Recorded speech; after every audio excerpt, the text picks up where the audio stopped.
Assalamualaikum warahmatullahi wabarakatuh. Salam bahagia selalu buat sahabat channel mirisnya kehidupan zaman sekarang. Mari kita simak dan mulai ceritanya. Aku tak pernah tahu hidup akan berjalan seperti ini. Sebuah kehidupan yang penuh dengan kehilangan, rasa sakit, dan ketidakpastian. Dulu, saat masih kecil, aku sering bermimpi tentang masa depan yang cerah, di mana aku bisa membantu orang tuaku, melihat mereka tersenyum bahagia, dan menikmati hidup tanpa kekurangan apapun. Namun, saat aku mulai dewasa, aku menyadari bahwa impian itu begitu jauh, seperti bintang di langit yang tak pernah bisa dijangkau. Aku lahir di sebuah desa kecil yang terletak di antara perbukitan. Meskipun alamnya indah, kehidupan di desa itu keras. Kami hidup dengan segala keterbatasan, mengandalkan hasil pertanian yang seringkali gagal karena musim yang tidak menentu. Ayahku bekerja sebagai petani, sementara ibuku mengurus rumah dan kami, anak-anaknya. Aku memiliki dua saudara perempuan yang lebih muda dariku, Rani dan Lucy. Kami tumbuh dalam suasana penuh kasih sayang meski dengan segala keterbatasan. Aku ingat betul, setiap pagi, ayah akan pergi ke ladang dengan semangat, meskipun tubuhnya yang mulai tua tidak sekuat dulu. Ibu juga tak pernah mengeluh meski setiap hari berjuang dengan pekerjaan rumah yang tak pernah habis. Aku tahu, mereka berdua sangat mencintai kami, tetapi mereka tak pernah bisa memberikan banyak hal. Kami hidup sederhana, bahkan seringkali harus puas dengan makanan yang sama setiap harinya. Namun, aku merasa bahagia, karena yang terpenting, kami selalu bersama. Namun, hidup tak selalu berjalan sesuai rencana. Ketika aku berusia 12 tahun, ayah jatuh sakit. Penyakit itu datang dengan cepat dan tak terduga. Awalnya, kami kira itu hanya demam biasa. Namun, ketika tubuhnya semakin lemah dan tak bisa lagi bekerja di ladang, kami tahu ada yang salah. Kami membawa ayah ke dokter, dan hasil pemeriksaan mengungkapkan bahwa ayah menderita kanker paru-paru stadium akhir. Dokter mengatakan bahwa waktu ayah tidak banyak lagi. Kehidupan kami berubah dalam sekejap. Ayah yang dulu kuat dan penuh semangat kini terbaring lemah di ranjang rumah sakit. Ibu mencoba untuk tetap tegar, tetapi aku bisa melihat kekhawatiran di matanya. Setiap hari, kami bergantian menjaga ayah, dan aku merasa terperangkap dalam ketidakberdayaan yang mendalam. Kami tak punya cukup uang untuk biaya pengobatan, jadi kami hanya bisa mengandalkan obat-obatan tradisional dan doa. Hari demi hari berlalu dengan penuh kesedihan. Ayah semakin lemah, dan meskipun kami berusaha memberi semangat, aku tahu kami tak bisa lagi menyelamatkannya. Pada malam yang dingin, dengan bulan yang hanya tampak sepotong kecil di langit, ayah menghembuskan napas terakhirnya. Di hadapan kami, dia meninggalkan dunia ini, meninggalkan kami dengan segudang kenangan dan kekosongan yang tak terungkapkan. Ibu menangis sejadi-jadinya, dan aku, yang baru saja memasuki usia remaja, tak tahu harus berbuat apa. Aku merasa seolah dunia ini runtuh di sekitarku. Kami kehilangan sosok yang selama ini menjadi pilar dalam keluarga kami. Aku berjanji kepada diriku sendiri, aku akan berusaha keras agar hidup kami tidak semakin buruk setelah kepergian ayah. Namun, aku tak tahu harus memulai dari mana. Setelah kepergian ayah, hidup kami semakin sulit. Ibu berusaha bertahan, bekerja serabutan untuk mencukupi kebutuhan kami. Aku juga mulai mencari pekerjaan paruh waktu untuk membantu, meskipun usiaku masih terlalu muda. Tetapi, meskipun kami bekerja keras, tetap saja banyak yang tidak bisa kami dapatkan. Aku merasa tak punya apa-apa. Tak ada uang, tak ada harapan, hanya perjuangan yang tak ada ujungnya. Aku berusaha untuk tetap tersenyum di depan ibu dan adik-adikku, tetapi di dalam hatiku, ada lubang besar yang tak bisa diisi dengan apapun. Aku merasa kehilangan segala-galanya. Aku merasa seperti seseorang yang terjebak dalam kehidupan yang penuh penderitaan, tanpa jalan keluar yang jelas. Suatu malam, aku duduk di depan rumah kami yang sederhana. Di luar, angin berhembus perlahan, membawa hawa dingin yang menggigit kulit. Aku memandang bintang-bintang di langit, mencoba mencari arti dari segala yang telah terjadi. Mengapa hidupku harus seperti ini? Mengapa orang-orang yang kucintai harus pergi satu persatu? Aku merasa begitu kecil dan tak berdaya. Tidak ada yang bisa kulakukan untuk mengubah keadaan. Tetapi, aku tahu aku harus bertahan. Ibu, Rani, dan Lucy membutuhkan aku. Aku tak bisa menyerah. Aku tak punya apa-apa, tapi aku punya mereka, keluargaku yang selalu ada, meski dalam keterbatasan. Aku harus berjuang untuk mereka, meskipun hatiku terasa hancur. Aku tak tahu apa yang akan terjadi ke depannya, tapi satu hal yang pasti, aku tak akan pernah meninggalkan mereka. Di tengah rasa sakit dan kehilangan, aku mulai menyadari sesuatu yang penting. Mungkin aku tak punya banyak hal di dunia ini, tak ada uang, tak ada kekayaan, bahkan tak ada masa depan yang pasti. Namun, aku masih punya cinta. Cinta yang tulus dari ibu, dari adik-adikku, dan cinta yang aku miliki untuk mereka. Mungkin itulah yang akan membuatku bertahan, meskipun segalanya terasa sangat berat. Aku seorang yang tak punya apa-apa, tetapi aku tak pernah benar-benar sendiri. Hari-hari berlalu, dan meskipun aku merasa lelah, aku terus berusaha untuk bertahan. Ibu tetap bekerja keras. Meskipun tubuhnya mulai tampak lelah dan wajahnya semakin pudar. Kadang aku merasa kasihan padanya, tetapi dia tak pernah mengeluh. Setiap kali aku ingin mengajaknya berbicara tentang betapa beratnya kehidupan ini, dia selalu tersenyum dan mengatakan, "Kita harus terus berusaha, Nak. Hidup tak pernah mudah, tetapi kita harus terus berjalan." Kata-kata itu, meskipun terdengar sederhana, memberiku kekuatan. Rani dan Lucy juga semakin tumbuh besar, dan mereka mulai memahami bahwa hidup kami tidak seperti teman-teman mereka yang lain. Rani, yang kini berusia 10 tahun, sering bertanya tentang ayah, tentang mengapa dia tidak lagi ada di rumah. Aku selalu menjelaskan dengan hati-hati, mengatakan bahwa ayah telah pergi ke tempat yang lebih baik. Setiap kali dia bertanya, hatiku terasa nyeri. Aku ingin sekali bisa memberikan lebih banyak kepadanya, memberikan kebahagiaan yang layak dia dapatkan, tetapi aku tak tahu bagaimana caranya. Lucy, yang baru berusia 7 tahun, lebih sulit mengerti. Namun, dia sering menggenggam tanganku dan berkata, "Kak, aku ingin ayah kembali." Saat mendengarnya, aku merasa hancur. Betapa aku ingin bisa menghidupkan kembali ayah untuk mereka, agar mereka tidak merasa kehilangan seperti yang aku rasakan. Tetapi kenyataan tidak akan pernah berubah, dan kami harus menerima kenyataan bahwa ayah telah pergi. Aku tahu, meskipun kami tidak punya banyak hal, kami masih punya satu hal yang sangat penting, satu sama lain. Namun, rasa kehilangan itu tak pernah hilang. Setiap malam, ketika aku terbaring di tempat tidur yang sederhana ini, aku sering memikirkan bagaimana hidupku berubah begitu drastis. Terkadang aku merasa seperti sedang berjalan dalam kegelapan, tanpa arah yang jelas. Tapi kemudian, aku menyadari bahwa hidup tak bisa hanya dilihat dari sisi kekurangan. Walau kami tidak punya apa-apa, kami masih punya harapan. Suatu sore, ketika aku sedang bekerja di ladang kecil kami, sebuah kejadian yang tak terduga terjadi. Aku sedang menggali tanah untuk menanam bibit, ketika aku menemukan sesuatu yang keras di dalam tanah. Penasaran, aku menggali lebih dalam dan akhirnya menemukan sebuah kotak kayu kecil yang tertutup debu dan tanah. Ketika aku membukanya, aku hampir tidak percaya dengan apa yang kulihat. Di dalam kotak itu terdapat sebuah surat tua dan sebuah gelang emas. Surat itu tampak sudah sangat usang, dengan tulisan yang hampir tidak terbaca.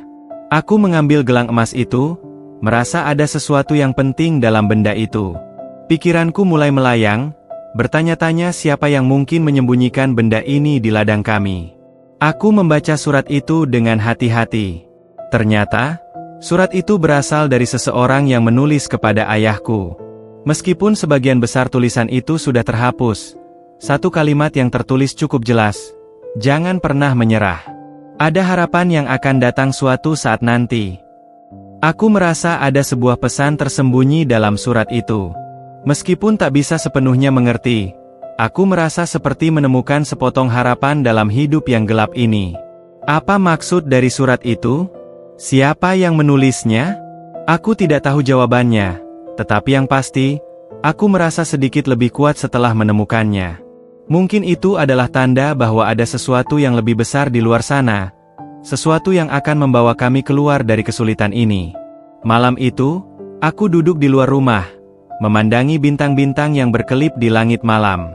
Angin malam yang dingin menerpa kulitku, tetapi aku merasa sedikit hangat di dalam hati. Aku memegang gelang emas itu, merasa bahwa benda ini mungkin memiliki arti yang lebih dalam.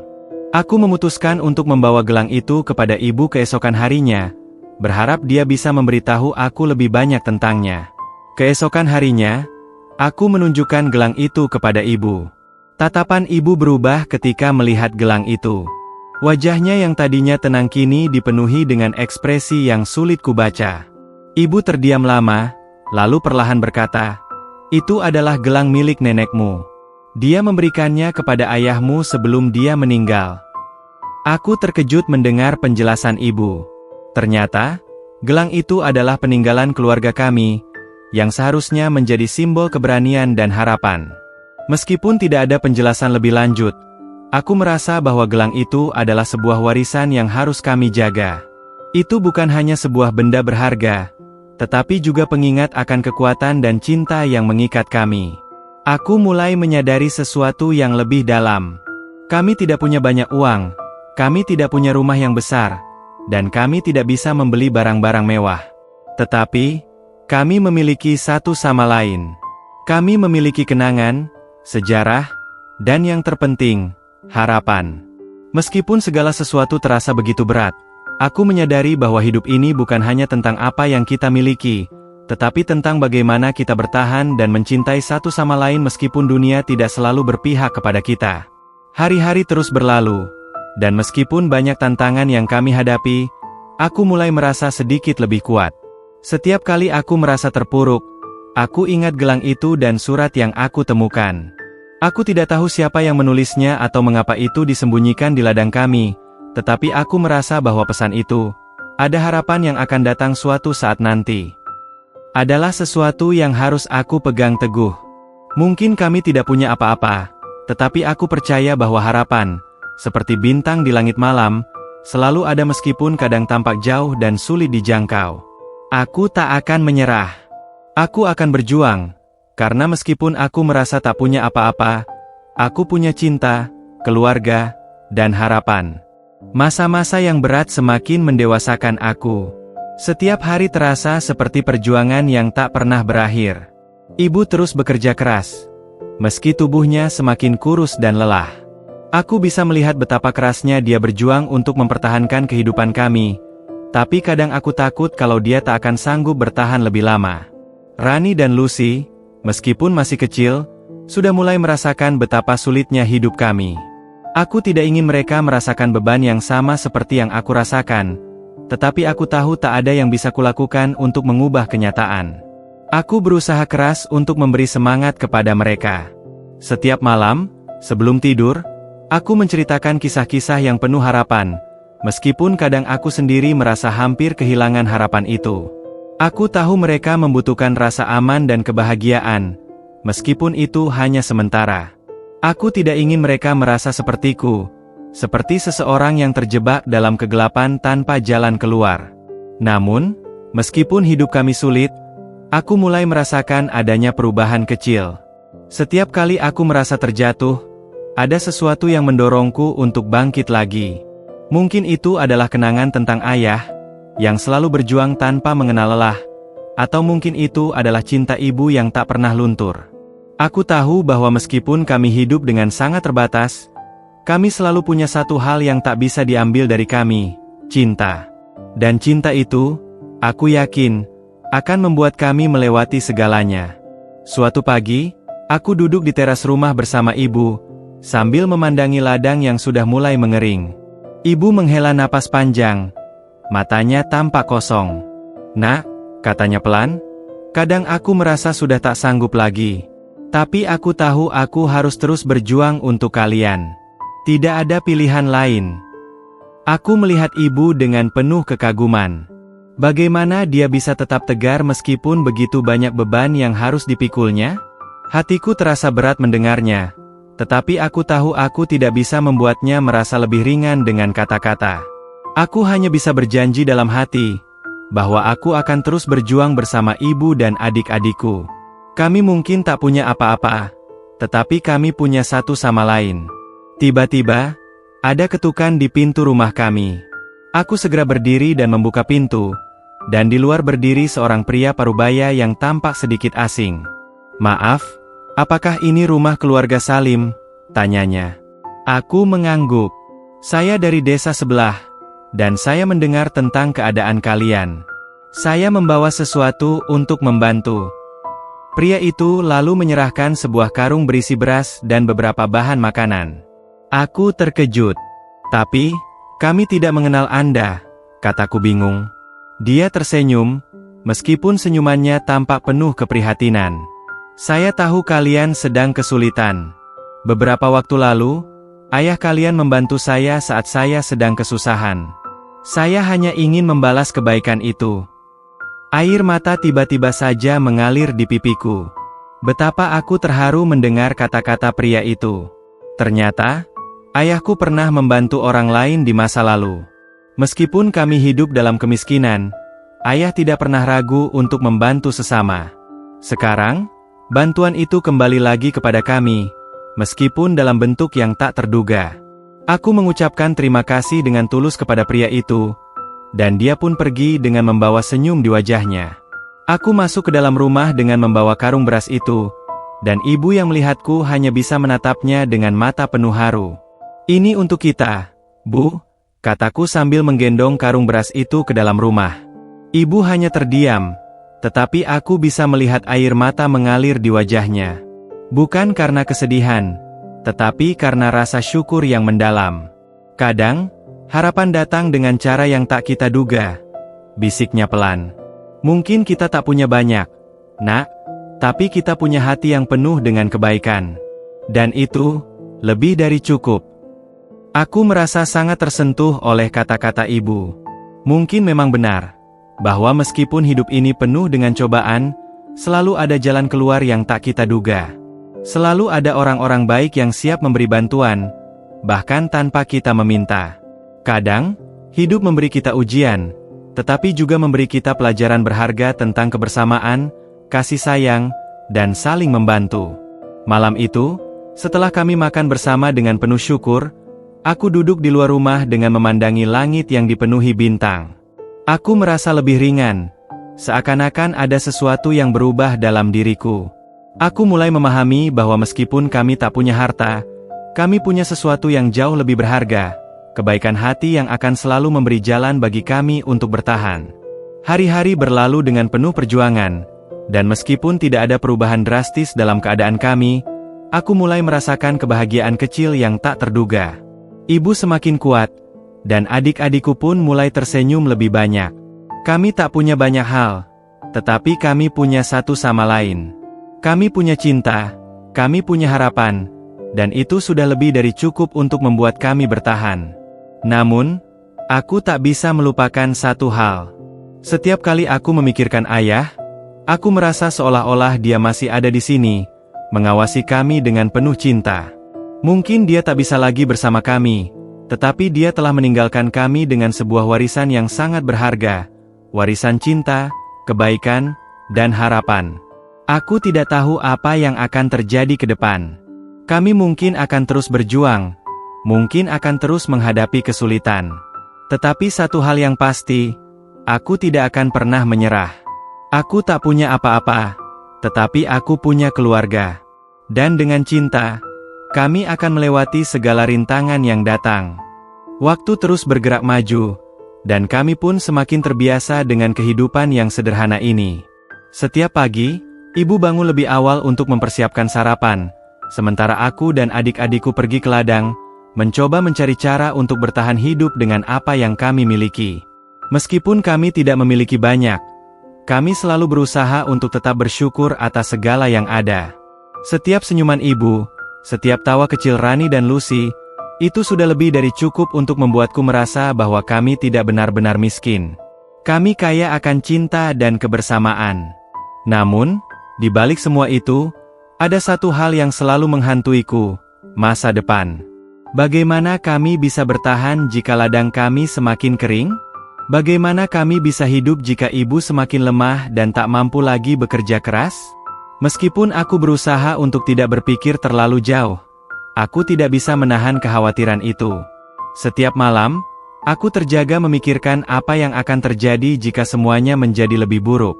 Suatu hari, saat aku sedang bekerja di ladang, seorang pria datang mendekat. Dia mengenakan pakaian yang rapi dan tampak asing di desa kami. Pria itu memperkenalkan dirinya sebagai seorang perwakilan dari perusahaan besar yang ingin membeli tanah kami. Dia menawarkan harga yang sangat tinggi, jauh lebih besar daripada yang pernah kami impikan. Tawaran itu begitu menggiurkan. Aku terdiam, merasa bingung. Apakah ini jalan keluar yang selama ini aku cari? Apakah kami harus menjual tanah ini untuk mendapatkan kehidupan yang lebih baik? Namun, saat aku memandang tanah ini, aku teringat akan ayah. Tanah ini adalah warisan dari nenek moyang kami. Ini adalah tempat di mana kami dibesarkan, tempat di mana ayah bekerja keras untuk memberikan kehidupan bagi kami. Bagaimana jika menjual tanah ini berarti menghancurkan kenangan-kenangan yang ada di sini? Bagaimana jika aku menjualnya, dan suatu saat nanti, aku merasa menyesal? Aku membawa tawaran itu pulang dan berbicara dengan ibu. Ibu terdiam lama setelah mendengar penjelasan tentang tawaran itu. "Nak," katanya akhirnya, "ini adalah keputusan besar. Tanah ini bukan hanya tempat kita mencari nafkah, tetapi juga tempat kenangan kita bersama ayah. Namun, aku tahu kita harus bertahan hidup. Jika ini adalah pilihan yang terbaik, mungkin kita harus mempertimbangkannya." Aku melihat ibu dengan penuh kekhawatiran. Meskipun dia terlihat tenang, aku tahu bahwa ini adalah keputusan yang sangat berat baginya. Ayah selalu berbicara tentang pentingnya mempertahankan tanah ini, tetapi sekarang kami berada di titik di mana semua itu terasa begitu rapuh. Kami tidak bisa terus bertahan dengan cara ini selamanya. Kami harus mencari jalan keluar. Keputusan itu akhirnya aku buat dengan hati yang berat. Kami memutuskan untuk menjual tanah tersebut, meskipun perasaan kami sangat tercabik-cabik. Kami tidak menjualnya karena kami ingin melupakan masa lalu, tetapi karena kami tidak punya pilihan lain. Kami berharap dengan uang yang didapat, kami bisa memulai hidup baru di tempat yang lebih baik. Mungkin ini adalah cara untuk membangun masa depan yang lebih cerah bagi kami. Dengan hati yang tak tenang, kami menandatangani kontrak penjualan tanah itu. Setelah transaksi selesai, kami menerima sejumlah uang yang cukup besar. Aku merasa lega, tetapi di saat yang sama, aku juga merasa seperti telah kehilangan bagian dari diri kami. Tanah itu bukan hanya sekadar sebidang lahan, tetapi juga simbol dari perjuangan kami, dari kenangan ayah yang takkan pernah tergantikan. Namun, meskipun kami merasa kehilangan, kami juga tahu bahwa hidup harus terus berjalan. Uang itu memberi kami harapan baru. Ibu bisa berhenti bekerja terlalu keras dan mulai merencanakan masa depan yang lebih baik untuk kami. Rani dan Lucy bisa melanjutkan sekolah mereka dengan lebih mudah. Aku merasa sedikit lebih ringan, tetapi ada perasaan kosong yang masih menggantung di hatiku. Bulan demi bulan berlalu, dan hidup kami perlahan berubah. Kami pindah ke sebuah kota kecil, jauh dari desa tempat kami dibesarkan. Kami tinggal di rumah yang lebih besar dan lebih nyaman, dan ibu bisa beristirahat dengan tenang. Rani dan Lucy mulai bersekolah di tempat yang lebih baik, dan mereka senang bisa belajar dengan lebih fokus tanpa harus khawatir tentang kelaparan atau kebutuhan sehari-hari. Namun, meskipun kami kini memiliki lebih banyak kenyamanan, aku merasa bahwa kami telah kehilangan sesuatu yang tak bisa digantikan dengan uang atau fasilitas. Kami tidak lagi merasakan kehangatan tanah tempat kami tumbuh, tempat ayah dan ibu bekerja keras untuk memberi kami kehidupan yang lebih baik. Meskipun kami tak lagi miskin, aku merasa ada kekosongan yang tak terisi oleh apapun di dunia ini. Pada suatu malam, ketika aku duduk sendirian di teras rumah kami yang baru, aku memandang ke langit yang penuh bintang. Aku merenung, memikirkan perjalanan panjang yang telah kami tempuh. Dari kehilangan ayah, perjuangan hidup yang berat, hingga akhirnya menemukan jalan baru yang penuh harapan. Kami tidak memiliki banyak hal, tetapi kami memiliki satu hal yang lebih berharga dari semua itu, cinta dan keluarga. Aku mulai menyadari bahwa meskipun kami telah menjual tanah kami tidak benar-benar kehilangan segala sesuatu. Kami kehilangan sesuatu yang bersifat fisik, tetapi kami masih memiliki kenangan tentang ayah, tentang segala perjuangan yang telah kami lewati bersama. Kami tidak pernah benar-benar kehilangan apa-apa, karena yang terpenting telah selalu ada dalam hati kami. Kami punya satu sama lain, dan itu lebih dari cukup. Aku menyadari bahwa kehidupan ini, meskipun penuh dengan penderitaan dan kehilangan, juga penuh dengan harapan dan kebahagiaan kecil yang tak terduga. Kami tak punya apa-apa, tetapi kami punya cinta. Dan dengan cinta itu, kami akan terus melangkah maju, menghadapi apapun yang datang di depan kami. Kami adalah orang-orang yang tak punya apa-apa, tetapi kami adalah orang-orang yang penuh dengan segalanya. Kami punya satu sama lain, dan itu adalah segala yang kami butuhkan untuk terus bertahan. Dalam kekosongan yang kadang terasa menghimpit, aku tahu bahwa cinta kami akan selalu mengisi ruang itu, memberikan kekuatan, dan membawa kami menuju hari esok yang lebih cerah. Kami tak punya apa-apa, tetapi kami memiliki segalanya. Dan dengan itu, kami akan terus berjalan.